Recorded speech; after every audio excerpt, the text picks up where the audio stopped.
The stars twisted and bent as the massive alien ships dropped out of hyperspace. Commander Velthak stood on the bridge of his flagship, watching the familiar yellow star grow brighter on the main screen. It had been 500,000 years since the Kethavar had last visited this system. Back then, it was just another survey mission to catalog worlds and resources. "Sir, we are approaching the third planet," reported Science Officer Morden from his station. His forearms moved quickly across the control panels as data flowed across his screens. "The readings are strange." Velthak moved closer to examine the data. When they had left this world 500,000 years ago, it was covered in ice and inhabited by primitive creatures that barely knew how to make fire. The creatures walked on two legs and used simple stone tools, but they were no different from animals. The Kethvar had marked the planet as low value in their records and moved on to more interesting worlds. "What kind of strange?" Velthak asked, his yellow eyes narrowing as he studied the sensor readings. Energy signatures all over the planet's surface, massive structures. "And sir," Morden paused, checking his instruments again. "The electromagnetic radiation suggests advanced technology, very advanced." The bridge crew fell silent. Velthak felt a chill run through his body. In all their travels across the galaxy, the Kethvar had never found a species that developed technology this quickly. Most species took millions of years to move from primitive tools to basic space travel. Even the Kethvar themselves had needed 2 million years to develop their current level of technology. "Could another species have claimed this world?" asked Navigation Officer Colven from her station.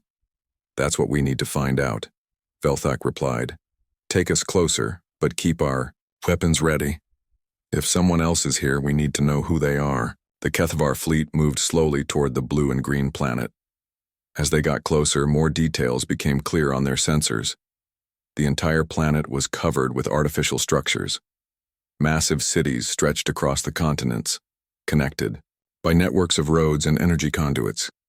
In orbit around the planet, hundreds of artificial satellites moved in perfect patterns. "Sir, I'm detecting multiple space stations around the planet," Morden reported, "and there are ships moving between them. Many ships." Velthak stared at the screen in disbelief. This was impossible. The creatures they had found here were barely intelligent. They couldn't have developed all this in just 500,000 years. It should have taken them millions of years, maybe tens of millions. "Are you certain these readings are correct?" Velthak demanded. "Yes, sir. I've checked them 3 times.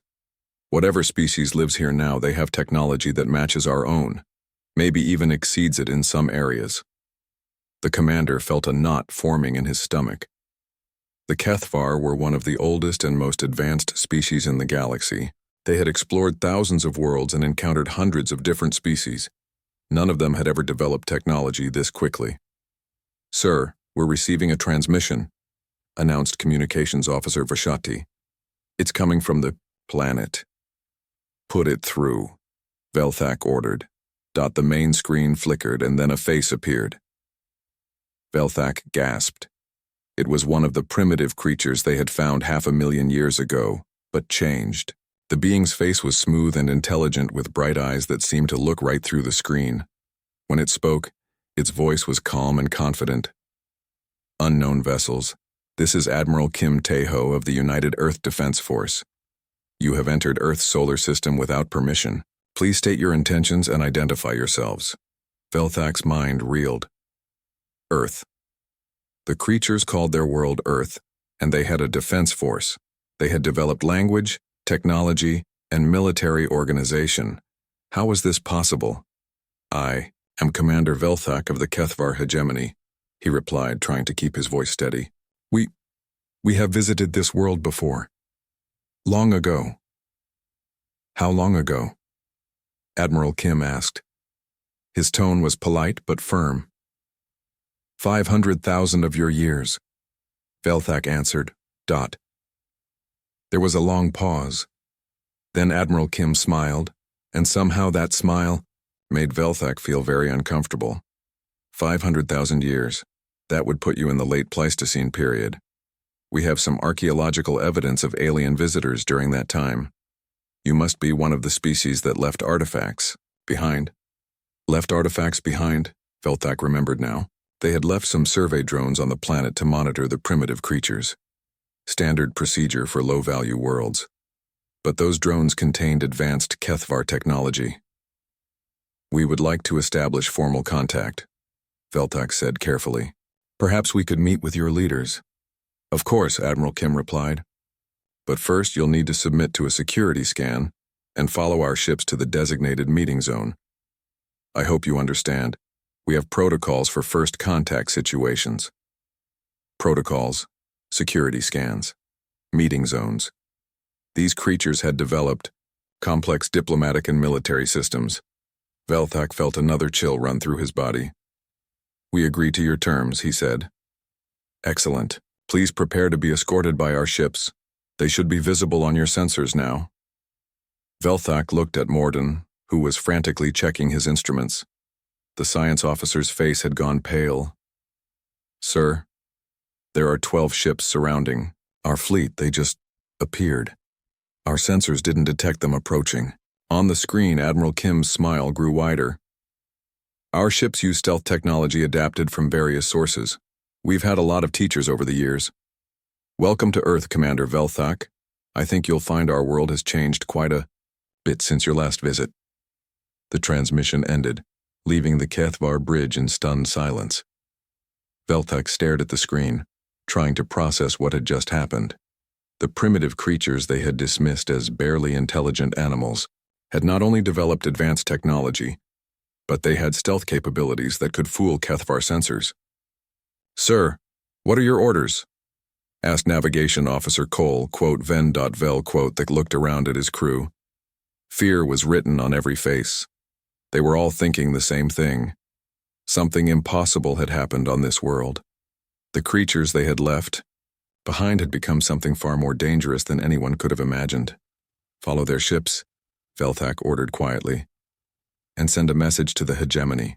Tell them we may have discovered something that changes everything we thought we knew about species development. As the human ships guided them toward Earth, Velthak couldn't shake the feeling that they were flying into a trap. But it wasn't the humans he was afraid of. It was what their very existence meant for the HFY and every other species in the galaxy.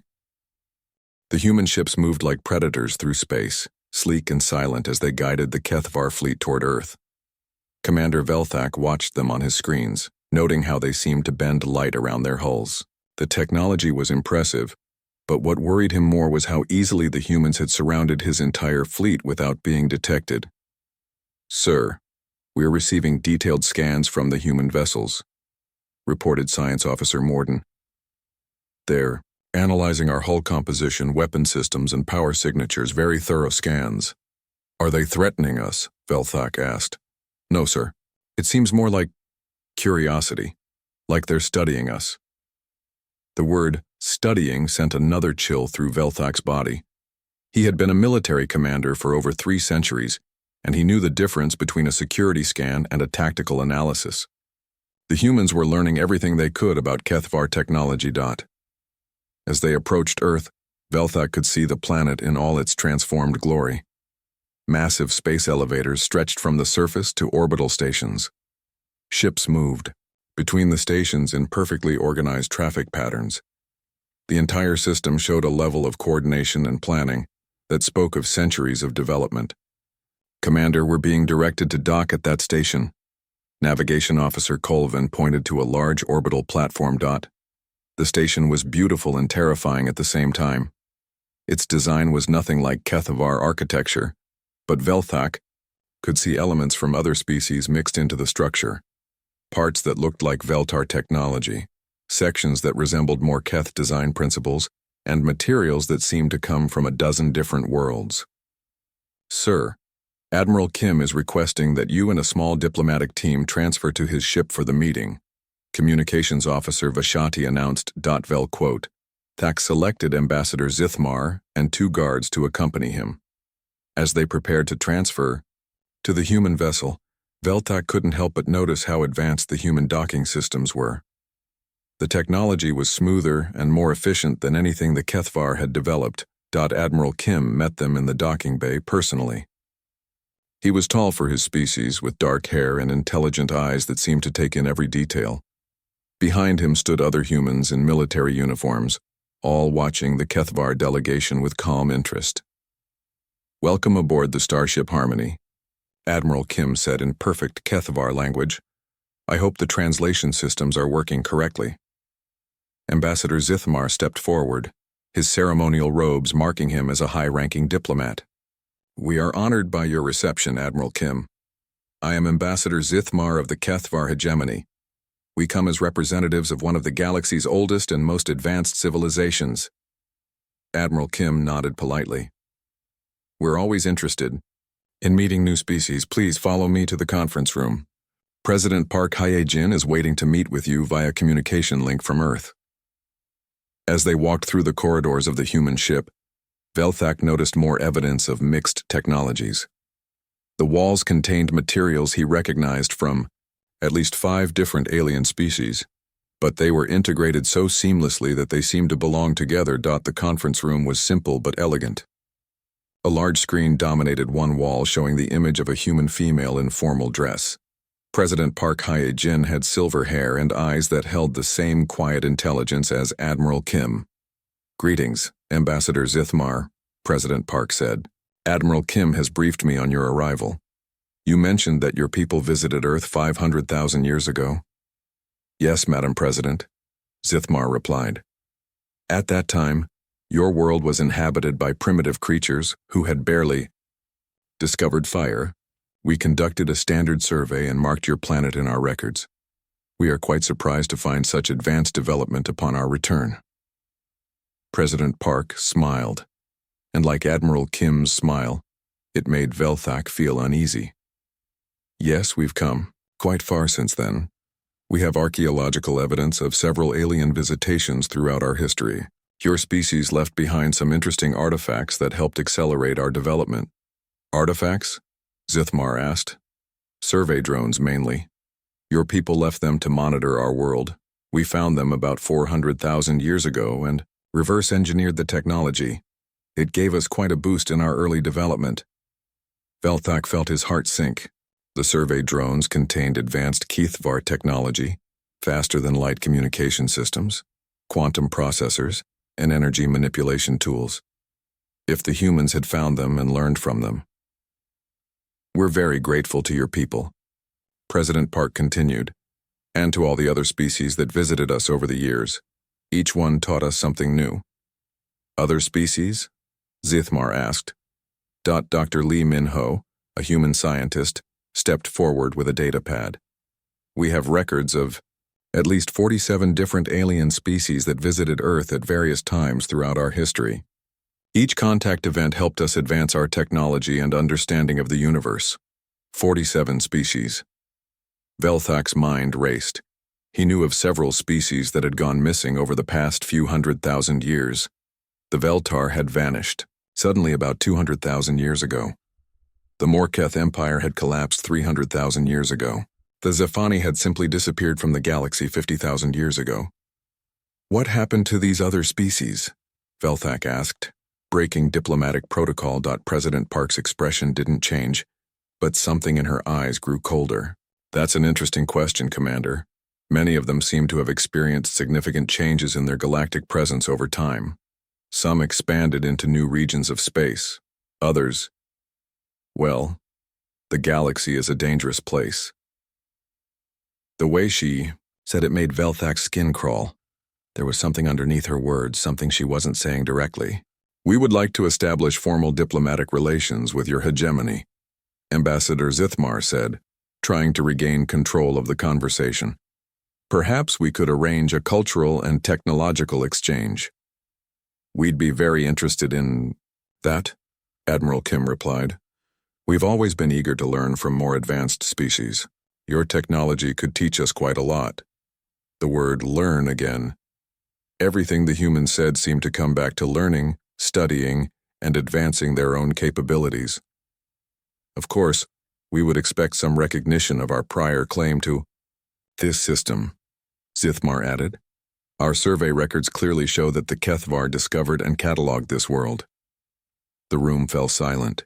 President Park's smile faded, and Admiral Kim's expression became unreadable. Dr. Lee Min-ho looked up from his datapad with raised eyebrows. Prior claim? President Park asked quietly. Yes. According to galactic law, the first species to survey and catalog a world has certain rights regarding that world's development and resources. President Park was quiet for a long moment. When she spoke again, her voice was still polite, but there was steel underneath it. I'm afraid we don't recognize any external claims to Earth, Ambassador. This is humanity's home world, and it has been for our entire existence as a species. We appreciate your historical interest in our development, but Earth belongs to humanity. Zithmar's face showed confusion and growing anger. You cannot simply ignore established galactic law. The Kethvar hegemony has rights here. What rights? Dr. Lee asked, genuinely curious. You left some monitoring equipment and disappeared for 500,000 years. During that time, humanity evolved, developed technology, and built a civilization. What exactly gives you any authority over our world now? The question hung in the air like a blade. Velthak realized that the humans weren't going to simply submit to Kethvar authority. These creatures had developed not just technology, but confidence and independence. They saw themselves as equals, not subjects. Perhaps we should continue this discussion later? Admiral Kim suggested diplomatically. I'm sure both our peoples need time to consider the implications of renewed contact. As they were escorted back to their ship, Velthak couldn't shake the feeling that something fundamental had changed in the galaxy. The humans weren't just another primitive species that had gotten lucky with alien technology. They were something else entirely, something that might challenge everything the Kethvar believed about their place in the universe. Commander Velthak couldn't sleep. He paced his quarters aboard the Kethvar flagship, his mind spinning with questions about the humans. How had they developed so quickly? What had really happened to all those other alien species? And why did every human he met seem to be studying him like he was some kind of interesting specimen? The next morning brought a message from Dr. Lee Min-ho. The human scientist was inviting the Kethvar delegation to visit Earth's Museum of Transcendence. According to the message, it contained humanity's complete record of alien contact throughout their history. It might help answer some of your questions. Dr. Lee had written. Ambassador Zithmar was suspicious. Why would they show us their historical records? What are they trying to prove? Maybe they're trying to be helpful, suggested Science Officer Morden. Though he didn't sound convinced. Velthak made the decision to accept the invitation. He needed to understand what the humans were really capable of, and their museum might provide answers. The museum was located in Geneva, in a massive building that seemed to be made of crystallized light. As their shuttle approached, Velthak could see that the structure incorporated architectural elements from dozens of different species. It was beautiful and disturbing at the same time.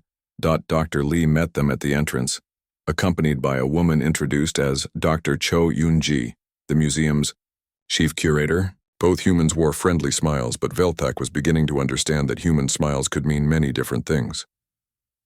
Welcome to the Museum of Transcendence, Dr. Cho said, as she led them inside. This building contains humanity's complete record of extraterrestrial contact, from our earliest encounters to the present day. The main hall was enormous, filled with display cases that stretched as far as the eye could see. Each case contained artifacts, technology, and information about different alien species. Velthak felt his stomach drop as he realized what he was looking at. This first section covers our earliest contacts, Dr. Lee explained, gesturing to a series of displays. The Veltar visited Earth about 400,000 years ago. They were exploring the galaxy and left behind some communication devices when they departed. Velthak approached the display case marked Veltar Civilization. Inside were pieces of advanced technology that he recognized as belonging to one of the galaxy's most sophisticated species. But there was something else in the case that made his blood run cold. A plaque that read, Status Extinct, Absorbed into Human Collective, 387,000 BCE. Absorbed? Velthak asked quietly. The Veltar were having problems with their empire. Dr. Cho explained matter-of-factly. Resource shortages, internal conflicts, declining birth rates. When they made contact with us the second time, about 13,000 years later, humanity was able to offer solutions. Eventually, the remaining Veltar chose to integrate with human society rather than face extinction alone. Integration, Dr. Lee added, is often the best solution for species facing existential challenges. Humans have always been good at working together with others. They moved to the next section, labeled Morketh Cultural Exchange. The display showed technology that was even more advanced than the Veltar artifacts. Velthak recognized genetic manipulation tools that could redesign entire species. The Morketh taught us biological engineering, Dr. Cho said. They were fascinated by human adaptability and wanted to study our genetic structure. In exchange, we helped them solve some problems with their own biology. Unfortunately, their species had some genetic issues that proved difficult to resolve. What kind of issues? Ambassador Zithmar asked. Fertility problems mainly. Their genetic modifications had gone too far, and they were losing the ability to reproduce naturally. We tried to help, but by the time we developed the necessary technology, there were too few of them left. The last Morketh chose to contribute their genetic legacy to humanity's biological database before their species ended. Velthak stared at the display case. Another advanced species, gone forever, their knowledge absorbed into human civilization. He was starting to see a pattern that terrified him. The tour continued through section after section. The Zeph Ani had taught humans dimensional manipulation before their dimensional experiments caused their entire species to phase out of normal reality. The Kolvaran had shared hyperspace technology before their empire collapsed due to resource allocation problems. The Tekmor had provided humans with quantum computing before they chose to merge with human society for mutual benefit. Each display told the same story. Advanced alien species made contact with humanity. They shared knowledge and technology. Then something happened to them. Extinction, absorption, integration, or mysterious disappearance. And each time, their knowledge became part of human civilization. How many species have you had contact with?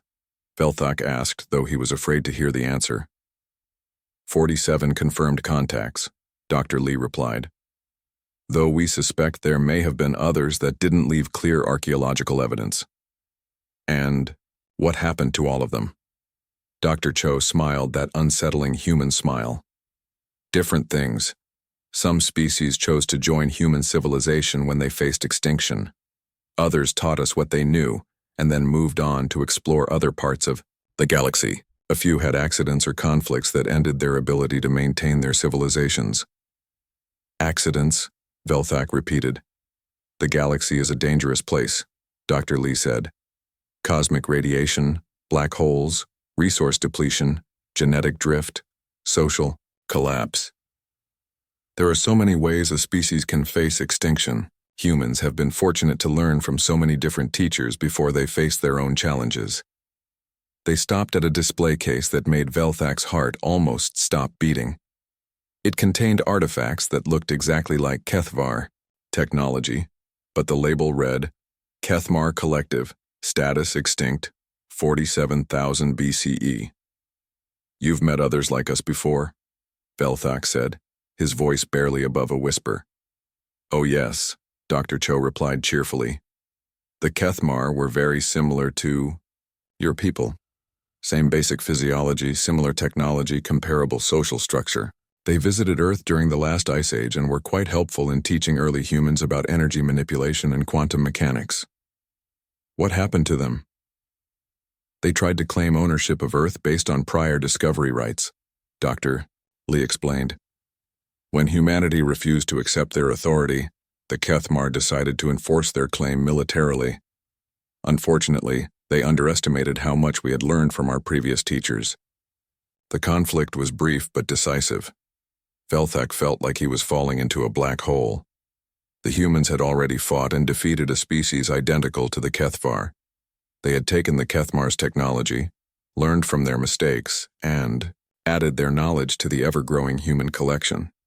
The irony, Dr. Cho continued, is that the Kethmar taught us most of what we needed to defeat them. Their own hyperspace technology, improved with modifications from 6 other species, allowed us to track their fleet movements. Their quantum weapons enhanced with Veltar energy manipulation techniques became the basis for our defensive systems. You use their own knowledge against them, Ambassador Zithmar said, his voice hollow. We used everyone's knowledge, Dr. Lee corrected. That's what humans do. We learn from every teacher, every experience, every encounter. We adapt, we improve, and we survive. The final display case was still empty, but it had a small placard that read, "Reserved for future acquisitions." Next to it was a quote carved into the wall. Knowledge is the ultimate weapon, and humanity is the ultimate student. As they walked back to the shuttle, none of the Kethvar delegation spoke. The horrible truth was clear now.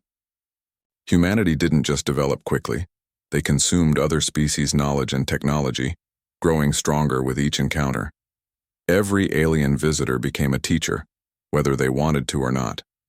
And when the lesson was over, the teacher often found that they were no longer needed. Dr. Lee, Velthak said as they reached the shuttle, what advice would you give to a species that suddenly found itself in contact with humanity? Dr. Lee smiled, that terrifying human smile, one more time. Be good teachers, he said simply. Humanity always rewards good teachers. We just prefer to choose our own curriculum. As the shuttle lifted off from Earth, Velthak looked back at the beautiful blue planet below. It wasn't just a world anymore. It was a trap, baited with the accumulated knowledge of 47 extinct civilizations, and the Kethvar had just walked right into it. Commander Velthak stood on the bridge of his flagship, staring at the tactical display with growing horror. They had been trying to leave the Sol system for 6 hours, but somehow human ships kept appearing wherever they went. The humans weren't attacking. They were just watching, scanning, and following. Sir, we've changed course 12 times, reported Navigation Officer Colvin. Every time we alter our heading, human vessels are already waiting for us. How is that possible? Velthak demanded. Our hyperspace calculations should be impossible for them to predict. Science Officer Morden looked up from his console with fear in his eyes. Sir, I think they're not predicting our movements. I think they're guiding them. What do you mean? Every time we try to jump to hyperspace, we encounter small gravitational anomalies that force us to change course. The anomalies are so small that they seem natural, but they always push us in the direction the humans want us to go. Velthak felt his blood turn to ice. The humans weren't just following them. They were herding them like animals. Worse, they were doing it so subtly that the Kethvar hadn't even realized it was happening. Communications from the human vessel. Prometheus, announced Communications Officer Vashati. Put it through, Velthak ordered. The main screen flickered to life, showing a human male in a white coat. His nameplate read, Dr. Choi Jun-wook, Chief Science Officer. Behind him, Velthak could see other humans working at stations covered, with displays showing detailed scans of Kethvar technology. Commander Velthak, this is Dr. Choi aboard the research vessel Prometheus. I wanted to thank you for this opportunity to study your technology in action. Your hyperspace drive design is quite elegant. Study our technology? Velthak asked, though he already knew the answer. Oh yes. We've been analyzing your ship since you entered our system. Your quantum tunnel manipulation is similar to the Colvarin method we integrated 3,000 years ago, but you've made some interesting improvements to the field stability algorithms. Velthak realized that every time they had tried to escape, the humans had been learning. Every system they activated, every defensive measure they deployed, every technological capability they demonstrated, it was all being recorded and analyzed by human scientists. This is Captain O. Dawson of the Deep Space Reconnaissance Division, came another voice over the communication system. Commander Velthak, I wanted to compliment you on your evasive maneuvers. Your tactical protocols are quite sophisticated. A new face appeared on the screen. A human female with short black hair and intelligent eyes that reminded Velthak of a predator studying its prey. Behind her, He could see tactical displays showing perfect three-dimensional maps of every HFY ship, complete with detailed information about their weapon systems and defensive capabilities. "You're hunting us," Velthak said. "Hunting?" Captain O looked genuinely surprised. "No, Commander. We're studying you. There's a difference. If we were hunting you, this conversation would already be over." The casual way she said it made Velthak's skin crawl. There was no boasting, no threats, just a simple statement of fact delivered with complete confidence. "Sir," Morden whispered, "I'm detecting massive energy buildups in the human ships. They're powering weapon systems unlike anything in our database." "Commander," Dr. Choi continued, "I'm curious about your defensive screen technology. Could you activate it so we can see how it interacts with our sensor arrays?" Velthak realized the humans were asking him to demonstrate his defenses so they could study them. The sheer audacity of the request was stunning. "We will not cooperate with your analysis," Velthak replied firmly. "That's your choice, of course," Captain O said with a smile. "But I should mention that we're currently tracking 17 different technological systems on your ships that match artifacts in our Museum of Transcendence. Your ancestors weren't the only HFY species we've encountered." The words hit Velthak like a physical blow. Not only had the humans defeated the HFY, but they had integrated HFY technology into their own systems. They probably understood his ships better than he did. "Sir, emergency hyperspace jump," Navigation Officer Colvin called out. "Execute," Velthak ordered. The HFY fleet disappeared into hyperspace, but their relief was short-lived. As soon as they dropped back into normal space, human ships were already there waiting for them. "How?" Velthak whispered. "Commander," came Dr. Choi's voice again, "hyperspace jumps create very distinctive quantum signatures. Once we analyzed your first few jumps, it was simple to calculate where you would emerge. The HFY taught us that technique about 50,000 years ago. They were using HFY knowledge against the HFY. The humans had turned their own technology into a trap." "Sir, I'm reading massive distortions in local space," Morden reported, his voice tight with panic. "The humans are doing something to the fabric of reality itself." On the main screen, space around the human ships began to ripple and bend. Velthak had seen this kind of technology only once before, in classified HFY military files. It was reality manipulation. The ability to alter the fundamental laws of physics in a localized area.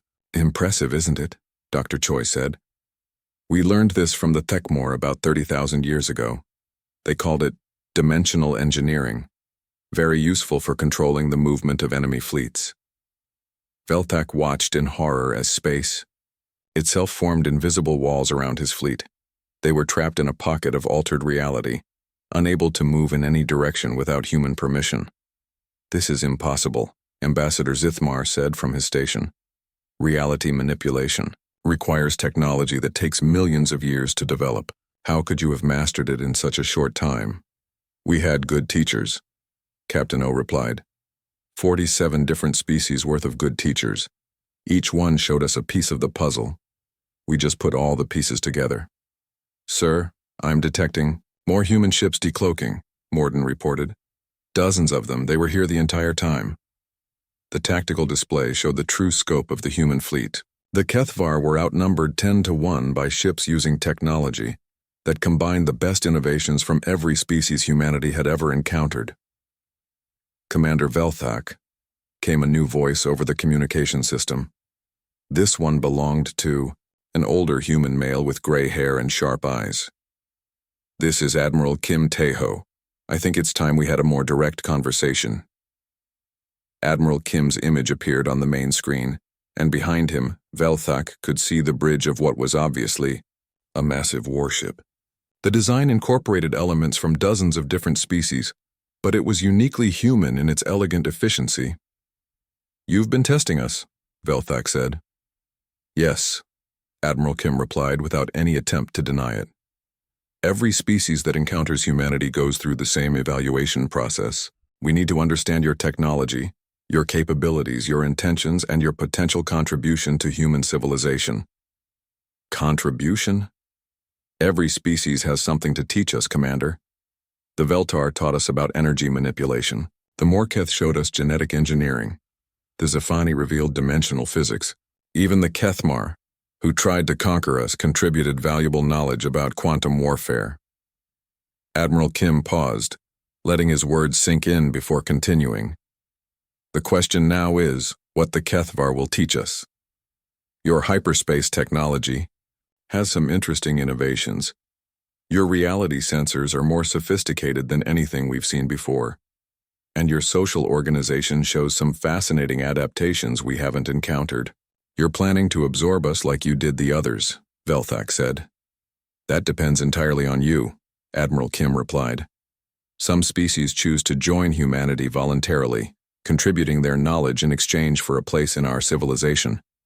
Others resist and force us to acquire their knowledge through less pleasant means. A few simply leave and never return, though they usually find that the galaxy has become a much more dangerous place for species that haven't adapted to humanity's presence. The threat was delivered so calmly that it was even more terrifying than if Admiral Kim had been shouting. The humans weren't monsters, they were something worse. They were efficient. What do you want from us? Velthak asked. Right now, we just want to learn. Your ships, your technology, your culture. It's all very interesting. We're particularly curious about your reality manipulation defenses. We haven't seen that particular innovation before. Velthak realized that the humans had been hurting them not just through space, but through a series of tests designed to make the Kethvar reveal their most advanced capabilities. Every system they had activated, every defensive measure they had deployed, it had all been part of a carefully orchestrated examination. How long have you been planning this? Velthak asked. Admiral Kim smiled. Since the moment you entered our system, Commander, humanity has learned that the best way to encounter new species is to be prepared. We've had 500,000 years to get ready for your return. The horrible truth hit Velthak like a meteor. The humans hadn't been surprised by the Kethvar arrival. They had been expecting it. They had spent 500,000 years studying the survey drones, learning about Kethvar technology and culture, preparing for this exact moment. Commander Velthak stood alone in his ready room, staring at the quantum communicator that would connect him directly to the Kethvar High Command. His hands shook as he prepared to send what might be his final report. Outside his window, human ships maintained their perfect formation around the trapped Kethvar fleet, waiting patiently like predators who knew their prey had nowhere to run. The decision had been made in the emergency council meeting an hour ago. The Kethvar would activate their ultimate weapon, the Reality Unmaker. It was technology that had taken their species over 1,000,000 years to develop, a device that could literally erase matter from existence by unraveling the quantum bonds that held reality together. Sir, came the voice of Science Officer Morden through the communicator. All ships report ready. The Reality Unmaker is charged and targeted at the human flagship. Velthak closed his eyes and tried to push away the fear. The Reality Unmaker had never failed. No shield could stop it, no defense could deflect it. Whatever it touched simply ceased to exist, as if it had never been created in the first place. Execute, Velthak ordered. The weapon fired, and space itself screamed. Reality twisted and bent as the Unmaker's beam reached out toward Admiral Kim's flagship. For a moment, Velthak allowed himself to hope. The humans had been clever, but they couldn't possibly have a defense against technology this advanced. Then something impossible happened. The beam stopped. Not deflected, not absorbed. Stopped. The Reality Unmaker's power was contained within, a perfect sphere of crystallized spacetime that hung in space between the Kethvar and human fleets. Inside the sphere, Velthak could see the weapon's energy writhing like a living thing, trying to escape its prison. Sir, Morden's voice was barely a whisper. The containment field is made of crystallized spacetime. That's impossible. You can't crystallize spacetime. But the humans had done it anyway. Commander Velthak, came Admiral Kim's voice over the communication system. His tone was still polite, as if nothing unusual had happened. That was quite impressive. We haven't seen reality manipulation technology at that level before. On the main screen, Admiral Kim appeared to be completely calm. Behind him, human technicians were studying displays that showed detailed analyses of the reality unmaker's energy patterns. How? Velthak asked, his voice hollow. We encountered similar technology when the Kethmar Collective tried this approach about 50,000 years ago, Admiral Kim replied. They called their weapon the Existence Eraser. Very dramatic name. Your version is actually more sophisticated, better targeting systems, more efficient energy conversion. Velthak felt his legs give out, and he collapsed into his command chair. The humans had already faced this exact weapon and developed countermeasures. The Kethvar's ultimate technology was just another item in humanity's vast collection of conquered knowledge. The containment field was quite challenging to develop, continued a new voice. On the screen, a human female in an engineering uniform stepped into view. Her nameplate read, Engineer Yoon Si-woo. We had to combine Zephani dimensional manipulation with Thekmor reality anchoring and Veltar energy crystallization techniques. It took us about 30,000 years to perfect the process. 30,000 years. The humans had spent more time developing countermeasures to Kethvar technology than most species spent developing their entire civilizations. Sir, all weapon systems are offline, reported Weapons Officer Gaxtel. The reality field is interfering with our quantum matrices. We can't fire anything more advanced than basic energy bolts, and those wouldn't be very effective against our defensive screens, Admiral Kim added helpfully. We learned quite a lot from the Morketh about energy dissipation systems. Velthak looked around his bridge at his crew. They were all staring at their instruments in shock and disbelief. The Kethvar's most advanced weapons had been neutralized as easily as swatting insects. Commander, Admiral Kim continued, I think it's time we discussed your options more seriously. The main screen changed to show the bridge of the human flagship. Admiral Kim was there, but he was no longer alone. Standing behind him was a tall human female with silver hair and cold eyes. Her uniform marked her as a very high-ranking military officer. This is General Nam Yoon-jung, commander of human space forces, Admiral Kim said. She'd like to speak with you. General Nam stepped forward, her gaze fixed on Velthak with the intensity of a laser. When she spoke, her voice carried the weight of absolute authority. Commander Velthak, your species now faces the same choice that every other species has faced when they encountered humanity. You can join us willingly, contributing your knowledge and abilities to our civilization, or you can resist and force us to take what we need through other means. And if we choose to leave? Velthak asked, though he suspected he already knew the answer. That option no longer exists, General Nam replied bluntly. Your species has demonstrated weapons technology that poses a potential threat to human civilization. We cannot allow that technology to remain outside our control. You're demanding our surrender. I'm offering you integration. There's a difference. Species that join humanity voluntarily become full citizens of our civilization. They keep their culture, their identity, their freedom. They simply contribute their unique knowledge to the greater human collective. On the screen behind General Nam, images began to appear. Velthak saw former Veltar individuals working alongside humans in advanced research facilities. He saw Morketh genetic engineers helping to design new forms of life. He saw representatives from dozens of species serving in human government positions, their expertise valued and respected. And if we refuse? Velthak asked. The images changed. Now Velthak saw museum displays filled with artifacts from extinct civilizations. He saw empty worlds that had once hosted thriving species. He saw memorial plaques dedicated to cultures that existed now only in human historical records. Refusal typically leads to conflict, General Nam explained matter-of-factly. And conflict typically leads to extinction. Humanity prefers cooperation, but we're quite capable of acquisition through other means when necessary. Velthak realized that he wasn't really being given a choice. The humans had already demonstrated that they could neutralize any weapon the Kethvar possessed.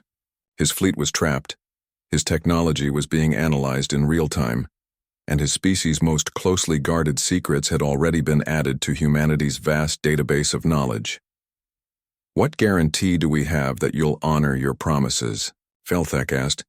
You have the evidence of every species that chose integration over extinction, Admiral Kim replied. The Veltar are thriving as part of human civilization. The Morketh genetic lines continue through their human partnerships. Even some of the Kethmar chose integration when they realized that resistance was futile. Some of the Kethmar? The survivors, General Nam said simply. About 30% of their population chose to integrate after their military forces were defeated. They're doing quite well now. Several of them hold important positions in our quantum research divisions. Velthak closed his eyes.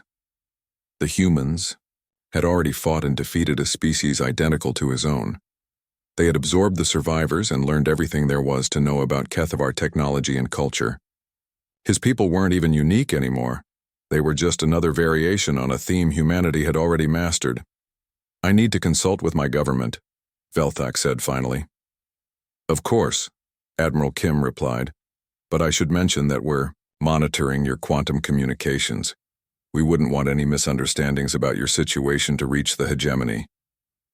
Even their communications were compromised. The humans had thought of everything. Commander, General Nam added, I want you to understand something. Humanity didn't become the galaxy's apex species through conquest or aggression. We became apex through adaptation and learning. Every species we've encountered has made us stronger, smarter, and more capable. The Kethvar can be part of that growth, or they can become another exhibit in our Museum of Transcendence. The choice is yours. As the communication ended, Velthak sat alone in his ready room and contemplated the future of his species. Outside, human ships continued their patient vigil, studying every aspect of Kethvar technology while their crews planned for whatever choice the aliens might make. The horrible truth was finally clear. Humanity hadn't just evolved, they had become something entirely new. They were a species that grew stronger with every encounter, learning from every teacher the universe provided. They didn't conquer civilizations. They absorbed them, integrated them, and transformed them into components of something larger and more powerful. The Kethvar had returned to Earth expecting to find primitive animals. Instead, they had found the galaxy's new apex predators, patient, intelligent, and utterly unstoppable in their drive to learn and adapt. Vel quote, that activated his communicator to contact the hegemony. He had a choice to make, not just for himself but for his entire species. They could join humanity's growing collective and help shape the future of the galaxy, or they could become another cautionary tale in the Museum of Transcendence. As he composed his message, Velthak realized that the age of isolated species competing for dominance was over. The age of humanity had